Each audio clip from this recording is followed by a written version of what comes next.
اعوذ باللہ من الشیطان اللعین الرجیم بسم اللہ الرحمن الرحیم الحمد للہ رب العالمین والصلاة والسلام علی النبی الکریم وعلی آلہ الطیبین الطاہرین المعصومین المنتجبین ولعنۃ اللہ علی اعدائہم من الآن الی قیام یوم الدین آمین یا رب العالمین.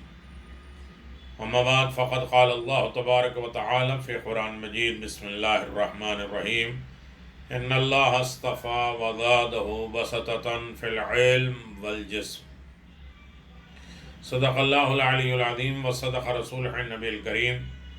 سامعین محترم، ناظرین گرامی قدر، حیات جناب ابو الفضل عباس کے سلسلے میں ہماری گفتگو جاری و ساری ہے. یہ الحمدللہ ہماری 44 نشست ہے، 44ویں ویڈیوز ہیں، جس میں حیات جناب ابو الفضل عباس، اسماء گرامی، القاب، شجاعت، سعادت اور مقام معصومین کی نگاہوں میں آپ کی علمداری، مدینے سے مکہ اور مکے سے کوفہ اور کوفے سے کربلا، یہاں تک کہ آپ کربلا پہنچ گئے امام حسین علیہ السلام کے ساتھ ساتھ.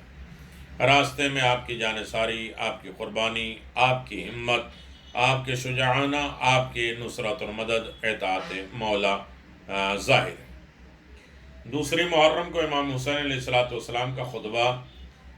حضرت امام حسین علیہ السلام نے ابن زیاد کے نامہ بر کو سخت جواب دینے کے بعد اپنے اصحاب کو جمع فرمایا اور ایک نہایت فصیح اور بلیغ خطبہ دیا.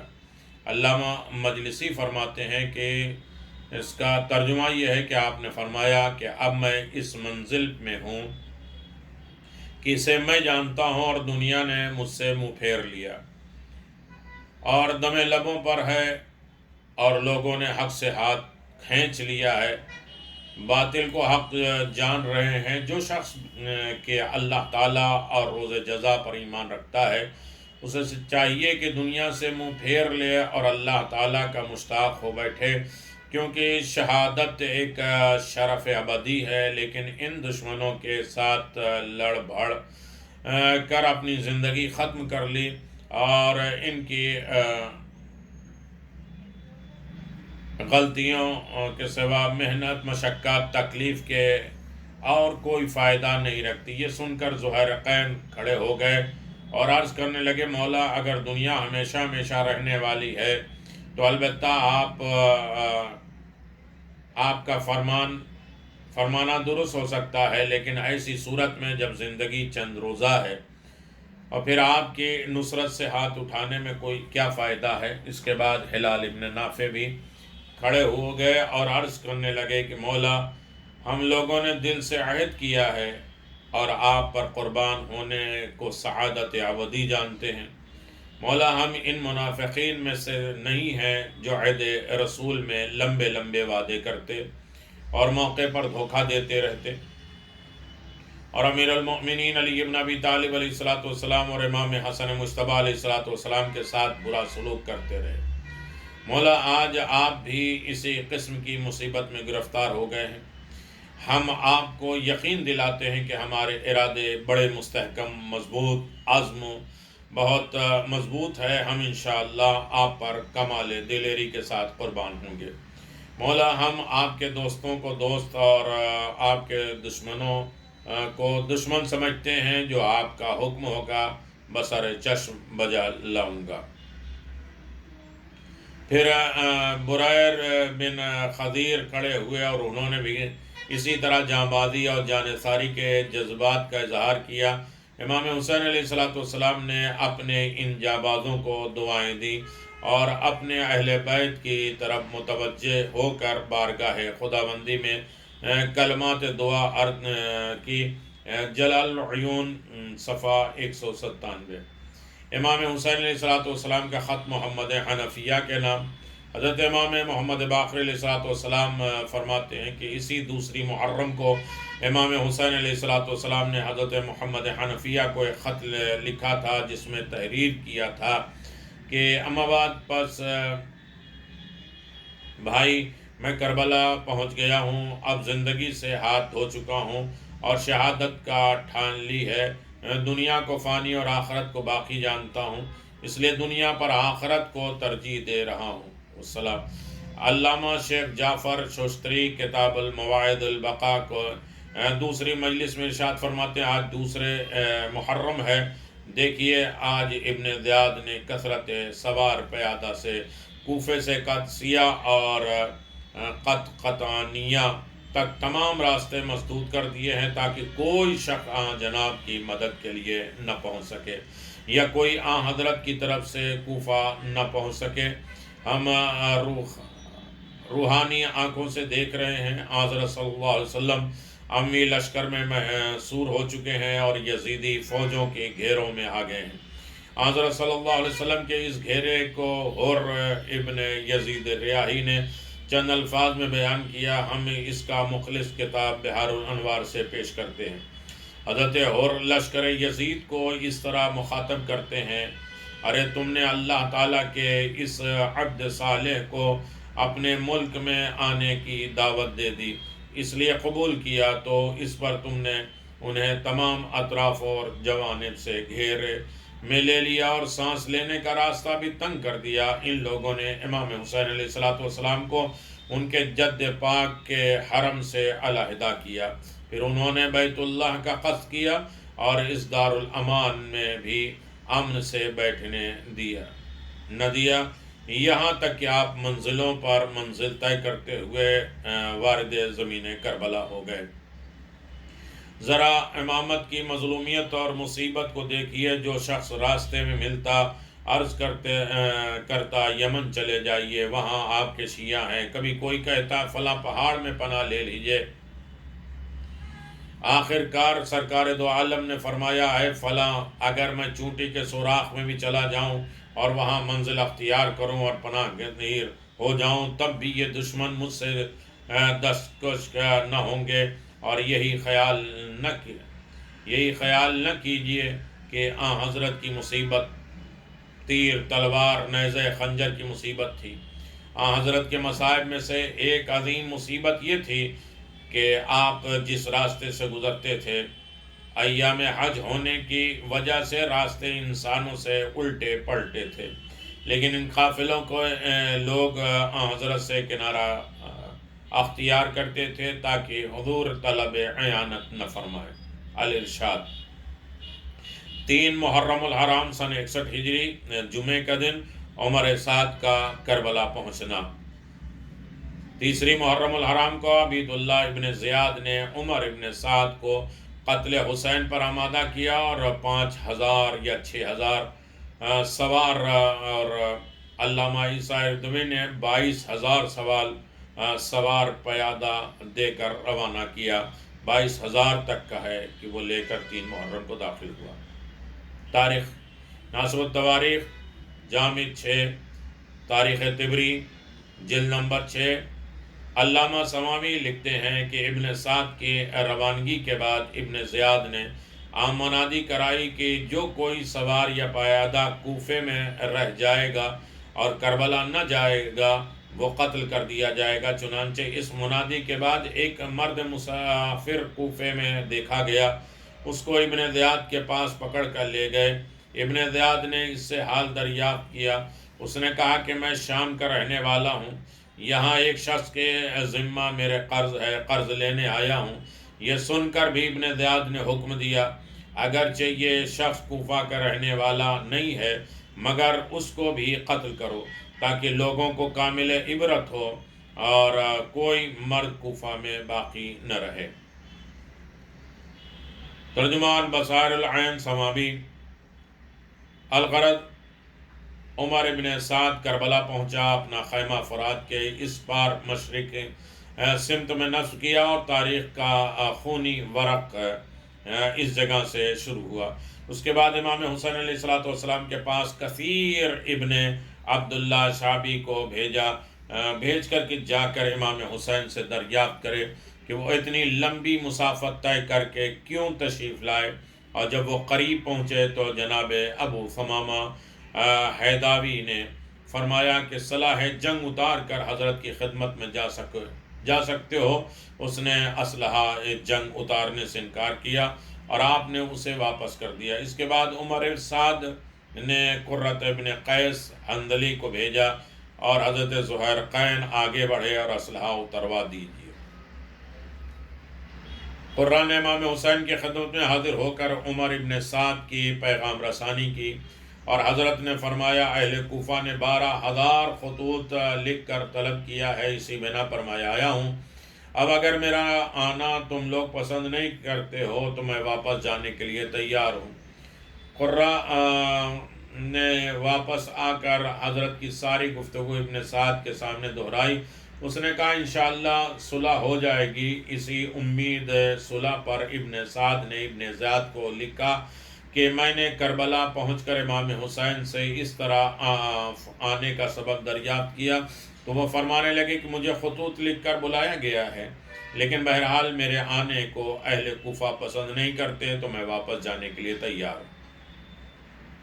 حسان ابن قائد عیسیٰ کہتا ہے کہ جب ابن سعد کا نامہ پہنچا تو میں دربار میں موجود تھا۔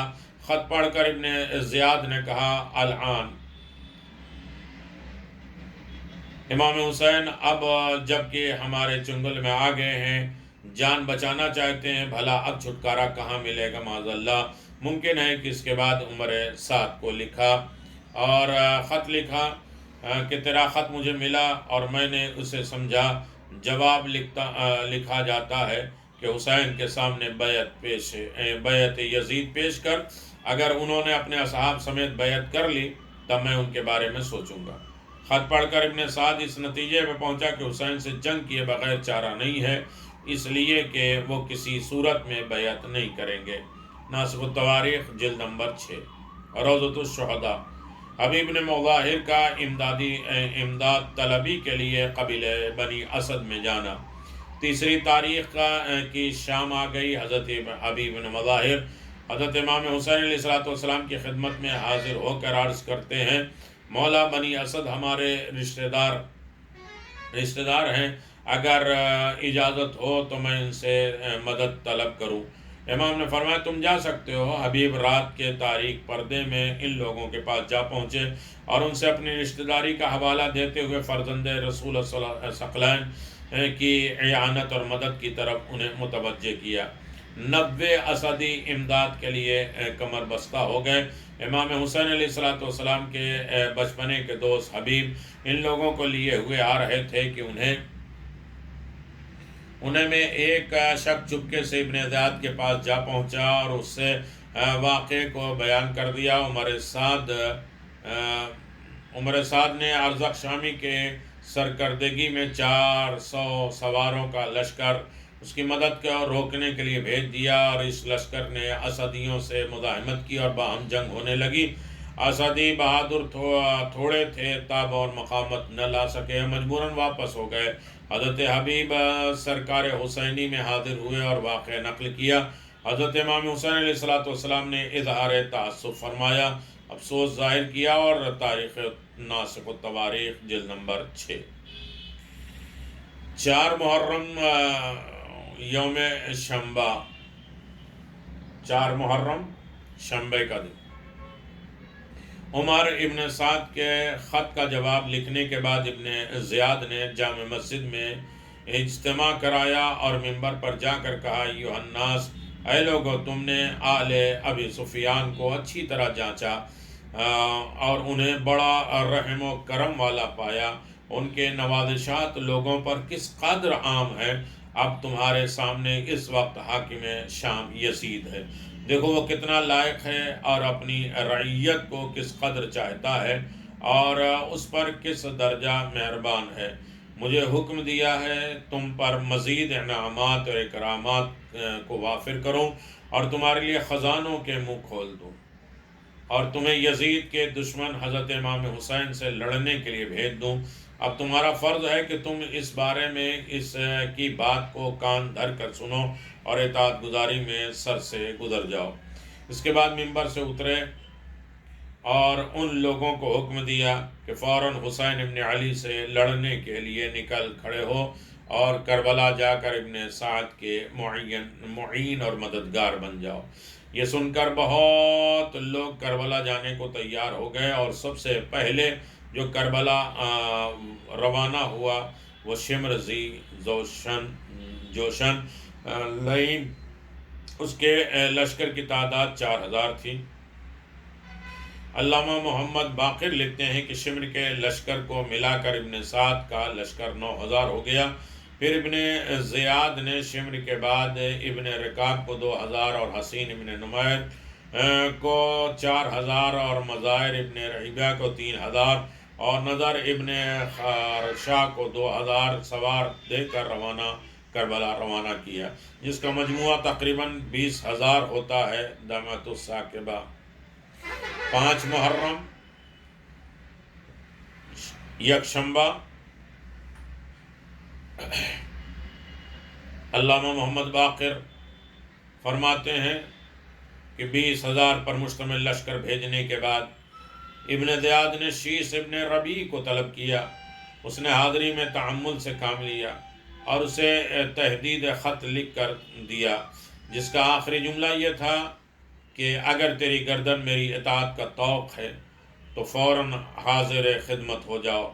ابن ربیع دربار میں حاضر ہوا، اسے 4000 سوار دے کر امام حسین علیہ السلام سے لڑنے کے لیے کربلا روانہ کر دیا۔ اس کے بعد عروہ ابن قیس کو بلا کر 4000 لشکر کا سردار اور سنان ابن انس کو 10000 لشکر کا سردار اور محمد ابن اشعث کو 1000 اور عبداللہ حسین کو 1000 پر مشتمل لشکر کا سردار بنا کر روانہ کر دیا۔ یہ سارا لشکر کوفے سے روانہ ہو کر کربلا پہنچا اور حضرت امام حسین علیہ السلام کے مقابلے میں جا اترا۔ دمۃ الثاقبہ ناسخ التواریخ 6 محرم الحرام سن 61 ہجری کوفے سے لشکر کی آمد کا تانتا باندھا ہوا۔ ابن زیاد پل پل پہ عمر سعد کو ابھار رہا تھا کہ حسین سے جنگ کرنے میں پوری دلیری سے کام لے۔ چنانچہ آج جو خط پہنچا اس میں لکھا ہوا تھا کہ عمر سعد دیکھ، میں نے لشکر کی کثرت کے ذریعے سے تیرے لیے نہیں چھوڑا کہ تو حسین سے پہلو تہی کر لے، ذرا ہوش کر اور تیرے خبر صبح و شام میرے پاس پہنچ رہی ہے۔ علامہ محمد باقر نے فرمایا کہ ابن زیاد نے 6 محرم کو اس نے عمر سعد کو تحریر کیا کہ قتل حسین میں بہانہ تلاش نہ کر، میرے پاس لشکر بہت ہے، صرف کوفے کے لشکری میں جو میں تیرے پاس بھیج چکا ہوں 80,000 ہیں، جن میں ایک بھی شامی اور حجازی نہیں ہے۔ اسی کام کی طرف اشارہ کرتے ہوئے ابو مخنف لکھتا ہے کہ ابن زیاد کے لشکر میں صرف کوفے کے باشندے 80,000 تھے، اور اس سے اندازہ ہوتا ہے کہ ابن زیاد کے لشکر کی تعداد 1,00,000 سے زائد تھی، اور یہی وجہ ہے کہ بعض حضرات نے ابن زیاد کے لشکر والوں کی تعداد 1,22,000 تحریر کی ہے، اور بعض نے اسے زیادہ تحریر کیا ہے۔ ناسخ التواریخ جلد نمبر 6۔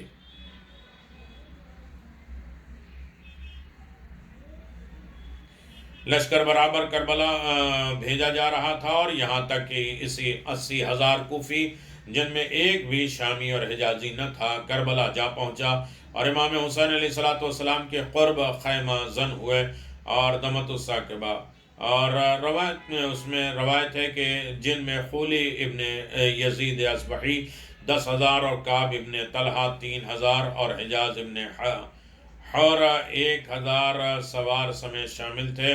ناسخ التواریخ جلد نمبر 6۔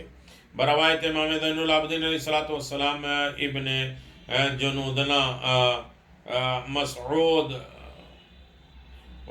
روز ششم یعنی 6 محرم کو کربلا میں داخل ہوئے، 6 محرم کو کربلا میں جمع ہو گئے۔ جلال العیون خولی ابن یزید اصبحی کا خط ابن زیاد کے نام۔ مورخین لکھتے ہیں کہ ابن سعد کو چونکہ یہ خیال تھا کہ امام حسین علیہ السلام سے جنگ نہ کرنی پڑے تو بہتر ہے، لہذا تخلیہ میں اس نے حضرت سے کئی مرتبہ گفتگو کی۔ خولی ابن یزید اصبحی ملعون کو جب اس خفیہ بات چیت کی اطلاع ملی تو اس نے ابن زیاد کو لکھ بھیجا، اے امیر عمر ابن سعد، رات کی تاریک پردے میں ایک علیحدہ مقام پر جا کر امام حسین کو بلاتا ہے اور چادر بچھا کر بیٹھتا ہے، اور کافی رات گئے تک دونوں بات چیت میں مشغول رہتے ہیں۔ میں تو اسی حسین پر بڑا مہربان پاتا ہوں، اسے مہربان پاتا ہوں۔ میرے خیال میں تو عمر سعد کو حکم دے کہ وہ استعفیٰ دے کر مجھے ذمہ دار بنا دے، پھر دیکھ میں کیا کر سکتا ہوں۔ اس خط کا پہنچنا تھا کہ عبید اللہ ابن زیاد آگ ببولا ہو گیا اور فوراً عمر سعد کو خط لکھا۔ ابن زیاد کا خط عمر سعد کے نام: ابن سعد، مجھے معلوم ہوا ہے کہ تو ہر شب اپنے خیمے سے نکل کر امام حسین کو بلاتا ہے اور ان سے رات گئے تک باتیں کرتا ہے، اور سن، میرا خط پاتے ہی ان سے کہہ دے کہ میرے حکم پر آ جائیں، اور اگر میرا حکم نہ مانے تو ان کے لیے پانی روک دے، کیونکہ میں نے یہودی اور نصارہ کے لیے پانی حلال اور آزاد کر دیا ہے، لیکن حسین اور ان کے اہل بیت کے لیے حرام اور بند کر چکا ہوں۔ دیکھ ان کے اور پانی کے درمیان حائل ہو جا، اور ایسا کر کہ وہ ایک قطرہ پانی نہ پا سکیں، جیسے کہ امیر المؤمنین عثمان غنی نہیں پا سکے تھے، اسی طرح حسین بھی پانی نہ پا پائے۔ اور بدایت النہایہ، علامہ حرمی نے لکھا، 6 تاریخ اور 7ویں شب سے خاص محافظ لشکر اور لشکر ابن زیاد اللعین کی طرف سے حفاظت نہر اور ممانعت پانی کی رکاوٹ کے لیے مقرر کر دیے گئے۔ مواعظ حسینیہ۔ اور 7 محرم کی رات میں پانی لانے کا واقعہ 6 دن گزر چکا ہے اور پانی خیمے میں باقی نہیں رہا ہے، اور جانثار نے حسب دستور پانی لانے کی کوشش کی، اور چنانچہ 30 بہادر نہر فرات کی طرف پانی لینے کے لیے روانہ ہوئے اور پانی لائے بھی۔ ایک روایت میں ہے 7 محرم سن 61 ہجری منگل کے دن ساقی کوثر کے پیاروں پر نہر فرات کی بندش۔ اور جب ابن زیاد کا خط ابن سعد کو ملا تو اسے مطالعہ کرنے کے بعد ابن سعد بندش آب پر متوجہ ہوا، پانی بند کرنے پر، اور عمر ابن حجاج کو بلا کر اسے 500 سوار حوالے کیا اور حکم دیا کہ نہر فرات پر اپنا مستحکم پہرا ڈالے اور حسین اور اصحاب حسین پانی نہ لے جانے پائیں۔ یہ واقعہ 7 محرم کو منگل کے دن کا تھا۔ عمر ابن سعد نے عمر ابن حجاج کو 500 سواروں سمیت بندش آپ کے لیے معین کر دیا۔ حکم پاتے ہی عمر ابن حجاج امام حسین وغیرہ اور پانی کے درمیان اس طرح درمیان میں حائل ہو گئے کہ یہ پیاسے ایک قطرہ آپ کے لیے ترس رہے تھے، اور یہ واقعہ قتل حسین سے 3 دن پہلے تھا۔ غرض کہ عمر سعد نے عمر ابن حجاج کو 500 سواروں سمیت نہر فرات پر بھیج دیا، اور اس کے بعد فوجی افسر حجر کو بلا کر 4000 سواروں کی سرکردگی میں غازریہ کے گھاٹ پر متعین کر دیا، اور پھر پانی روکو۔ یہ شیش ابن ربیع کو بلایا اور 1000 سواروں کا افسر بنا کر حکم دیا کہ تم یہ فوج لے کر گھاٹ پر جاؤ اور پانی روکو۔ یہ لوگ نہر فرات کے گھاٹ پر آ گئے اور پورے انہماک سے اس بات کی کوشش کرتے رہے کہ پانی کا ایک قطرہ بھی حسین اور ان کے بچے نہ پائیں۔ مقتل ابی نفس، کافر تلک پیے تو نہ تم منع کیجیو، یہ فاطمہ کے لال کو پانی نہ دیجیو۔ عمر سعد نے عمر حجاج وغیرہ کو حکم دیا کہ نہر پر مضبوط پہرا رکھا جائے اور کسی طرح امام حسین علیہ السلام اور ان کے چھوٹے چھوٹے بچوں تک پانی کا قطرہ نہ پہنچے۔ دوسری کو خامس آل ابا داخل ہوئے، 7ویں سے ظالموں نے بند پانی کر دیا، اور پانی بندش آب یعنی پانی کو روک ہی امام حسین کے لیے کیا کم مصیبت تھی۔ اس پر عبداللہ ابن حسین نے ان الفاظ میں طعنہ زنی کی، اے حسین، کیا تم پانی کو نہیں دیکھتے کہ کس طرح کروٹیں لے رہا ہے، لیکن خدا کی قسم تم کو ایک قطرہ پانی نہ دیں گے یہاں تک کہ تم پیاسے مر جاؤ معاذ اللہ۔ سواق محرقہ صفحہ 118۔ بروایت ابن جوزی عمر ابن حجاج نے پکار کر کہا، اے حسین دیکھو اس نہر فرات سے کتے اور سور اور جنگلی جانور پانی پیتے ہیں، لیکن تم اگر چاہو تو پانی پی لو تو یہ ناممکن ہے۔ اللہ تعالیٰ کی قسم تم کو ایک قطرہ بھی پانی کا نہ دیں گے معاذ اللہ، یہاں تک کہ معاذ اللہ جہنم کے گرم پانی سے سیراب کریں گے۔ استغفر اللہ رب العالمین،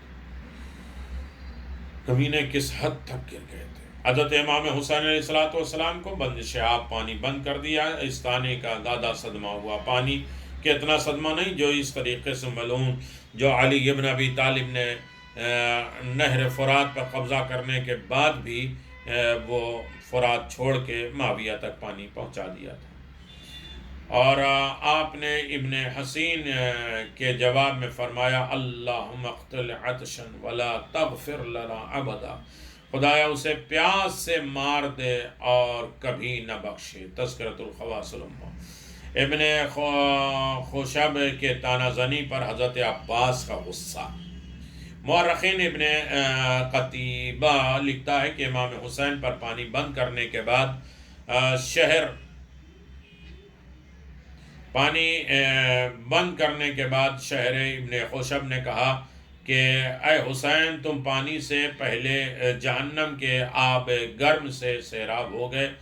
یہ سننا تھا کہ حضرت عباس علیہ السلام عرض پرواز ہوئے اور حضور کیا ہم حق پر نہیں ہیں، پانی پر لڑیں؟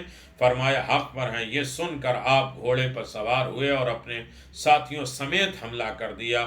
الامامہ سیادہ۔ اعجاز حسینی سے چشمے کا جاری ہونا۔ 7ویں کے صبح سے پانی بند ہے، دن کا بڑا حصہ گزر چکا ہے، اب امام حسین علیہ السلام کے چھوٹے چھوٹے بچے پیاسے ہیں۔ حضرت امام حسین علیہ السلام نے ایک تیر یا بیلچہ دست مبارک میں لیا اور خیمے سے 19 قدم کے فاصلے پر جانب کربلا جانب قبلہ تشریف لے گئے اور اسے زمین پر مارتے ہی ہیں خوشگوار پانی کا چشمہ جاری ہوا، جو تھوڑی ہی دیر بعد ہمیشہ کے لیے ناپید ہو گیا۔ ناسخ التواریخ جلد نمبر 6۔ جلال العیون دمت الساکن۔ حضرت کے پانی کی دستیابی پر ابن زیاد کی برہمی، چشمے کے جاری ہونے کی اطلاع ابن زیاد برنحات کو دی گئی اور وہ بہت برہم ہوا، اور اس وقت ابن سعد نے لکھا، مجھے معلوم ہے کہ حسین کنواں وغیرہ کھود کر پانی نکالتے ہیں اور پیتے ہیں۔ دیکھ میرے اس خط کو پاتے ہی انہیں اپنی پوری طاقت پر کنواں کھودنے سے روک اور ان پر مکمل سختی کر اور بالکل پانی نہ پینے دے۔ اس کے ساتھ ہی وہی کر جو عثمان کے ساتھ کیا گیا۔ ناسخ التواریخ میں 8 محرم سن 61 ہجری بدھ کا دن، چہار شنبہ، شب ہشتم محرم کو حضرت عباس کی سقائی۔ 7ویں کا دن گزرتے گزرتے خیمہ اہل حرم سے پانی بالکل ختم ہو گیا، اور اب وہ وقت آ گیا کہ حضرت امام حسین علیہ السلام کو طلب آب کے لیے اپنے برادر عزیز حضرت عباس کو نہر فرات پر بھیجنا پڑا۔ علامہ حربی لکھتے ہیں کہ شب ہشتم حضرت بریر حمدانی سمیت 22 آدمی کو لے کر نہر فرات پر گئے اور پانی لائے، موعظہ حسنہ، لیکن پانی نہیں پیا گیا۔ مورخین ابو حنیفہ دنیاوی نے جب امام حسین علیہ السلام اور ان کے اصحاب پر پیاس کا غلبہ ہوا تو آپ نے اپنے بھائی حضرت عباس ابن علی کو حکم دیا، ان کی ماں بنی عامر سے تھیں کہ 30 سوار اور 20 ایسے پیدل جن کے پاس مشقیں ہوں لے کر نہر فرات کی جانب چل کھڑے ہوئے، اور جو بھی مزاحمت کرے اس سے لڑیں۔ یہ سن کر حضرت عباس نہر فرات کی طرف روانہ ہو گئے، اور ہلال ابن نافع ان سب کے آگے آگے تھے، اور یہاں تک کہ لب نہر فرات جا پہنچے۔ یہ دیکھ کر عمر ابن حجاج جو ہلال کا عزیز تھا معنی ہوا۔ حضرت عباس نے حملہ کر کے ان سب کو لب فرات سے ہٹا دیا اور مشق برداروں سے فوراً مشقیں بھر لیں۔ حضرت عباس دشمنوں کو روکتے رہے اور مشقید خیمے میں پہنچ گئے۔ یہ ایک روایت ہے، دوسرے لوگوں نے لکھا ہے، جو کتاب کے موادے ہیں میں اسے بیان کر دے رہا ہوں۔ اور اسی زبردست سقائی کی وجہ سے حضرت عباس کا لقب سقا قرار پایا ہے۔ دمت الثاقبہ، تاریخ کے عاصم کوفی، تاریخ ناسخ التواریخ، مقتل العوامل، تحفہ حسینیہ، صفحہ 116 اللحوف اور جلال العیون میں۔ بعض ارباب اس واقعہ سقائی کی روایت افسانہ اور غسل یوم عاشور کو باطل کرنے کی خاطر 7ویں سے پہلے کا واقعہ قرار دیا ہے، چونکہ تواریخ اور مقاتل کے عناوین کے واقعے میں ہے کہ واقعہ شب ہشتم 8ویں کی رات سے پہلے ہوا تھا۔ میرے خیال میں اگر اس واقعہ سقائی کو 8 کی رات کا واقعہ تسلیم کر لیا جائے تو کوئی حرج نہیں ہے، نہ اس سے کارنامہ آتش حسینی کو سبق ہوتی ہے اور نہ تاریخ کی مخالفت اس کے لیے۔ 7ویں محرم سے پانی کا بند ہونا مسلمہ ہے اور 3 دن کے پیاس میں مانی ہوئی ہے۔ اب اگر 7ویں ہی سے پیاسا مانا جائے تو عاشور تک 3 دن کے بجائے 4 دن ہوتے ہیں، یعنی 7، 8، 9، 10، جو تاریخ نقطہ نظر سے ناقابل تسلیم ہے۔ اب ایسی صورت میں لامحالہ ماننا پڑے گا کہ بہت سے روایتوں میں کہ 7ویں کو پانی آیا لیکن پانی نہیں پیا گیا، اور بہت سی روایتیں موجود ہیں کہ جسے مولانا ابوالکلام آزاد لکھتے ہیں کہ آپ اور آپ کے ساتھیوں میں پانی بند ہو گیا، اور اس پر آپ نے اپنے بھائی عباس ابن علی کو حکم دیا کہ 30 سوار 20 پیادہ لے کر جائیں اور پانی بھر کر لائیں۔ یہ پہنچے تو محافظ دستے افسر عمر بن جاد روکا اور باہم مقابلہ ہوا، لیکن آپ 20 مشقیں بھر کر لائے۔ انسانیت موت کے دروازے پر۔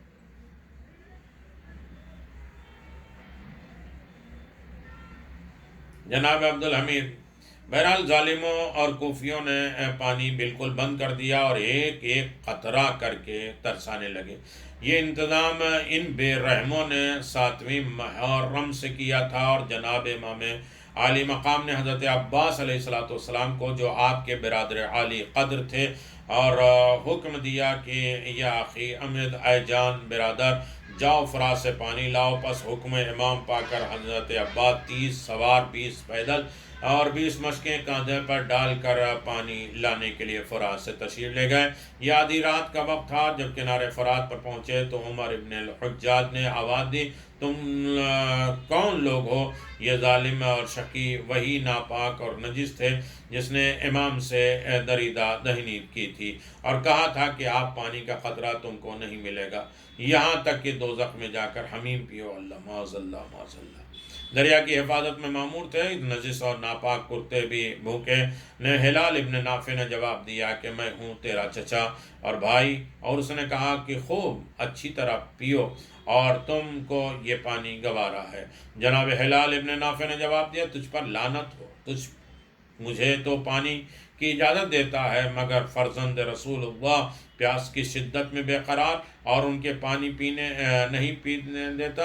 اس پر یہ شقی بولا کہ سچ ہے، مگر مجھ کو تو جو حکم ملا ہے اس کی تعمیل کروں گا۔ ہلال ابن نافع نے اپنے ساتھیوں سے کہا کہ اس خبیث کی باتوں کی پرواہ نہ کرو اور اپنے کام کو انجام دو جس کام کے لیے تم آئے ہو۔ یزیدی بھی بڑے اور جنگی شروع ہوئی اور انصار اور امام 2 حصوں میں تقسیم ہو گئے۔ ایک گروہ پانی سے مشقیں بھر رہا تھا، دوسرا گروہ یزیدی اشقیاء سے لڑ رہا تھا۔ لڑنے والوں میں پانی بھرنے والوں کے تک پہنچنے سے روک رہا تھا۔ اس طرح لڑتے بھرتے حضرت عباس اور ان کے رفقا اس ناپاک ہجوم سے بخیر و عافیت نکل آئے، اور اس معرکے میں امام حسین کے اوان انصار میں سے کوئی شہید نہیں ہوا، اور ساقی کوثر کے فرزند دلبر حضور کے پانی لانے میں پوری طرح کامیاب ہو گئے، اور امام حسین علیہ السلام نے بھی پانی پہنچا ہے، اور سب اہل بیت علیہ السلام تک پانی پہنچا ہے۔ یہ کتاب ہے جس میں یہ درج ہے۔ اب حضرت عباس کا سقا ہونا، منصب سقائیت چونکہ جلیل القدر منصب ہے، لہذا امام حسین نے اس منصب کے حامل حضرت عباس کو قرار دیا، اور مورخین بسامی لکھتے ہیں کہ حسین نے اپنے بھائی عباس کو پیاسوں کے سقائی کا منصب عطا کیا، تحفہ حسینیہ۔ چونکہ آپ نے اپنے فریضہ منصبی کی ادائیگی میں پوری جامعی سے کام لیا، اور یہاں تک کہ آپ کے دست مبارک بھی کاٹے گئے، اس لیے آپ کا لقب سقا قرار پایا۔ مورخین کہتے ہیں کہ آپ کا لقب سقا اس لیے قرار پایا کہ آپ نے معرکہ کربلا میں پانی کے حصول میں بے حد کوششیں کی۔ عمدۃ الطالب، مقتل امام الکتاب۔ عبد الرزاق موسوی قمر بنی ہاشم صفحہ 35 پر لکھتے ہیں کہ محرم کے عشرے بھی چونکہ حضرت عباس اور امام حسین اور ان کے اہل بیت کے لیے پانی کا انتظام کرتے رہے، اس لیے آپ کو سقا کے لقب سے یاد کیا گیا، جیسے ابو الحسن نے مجدی نے وادی عمدۃ الطالب میں، ابن حدیث نے اور دیگر لوگوں نے کتاب میں اور کبریت احمر میں بیان کیا ہے۔ اور یقیناً اس کے بعد گفتگو جاری و ساری رہے گی، اور انشاءاللہ اس کے بعد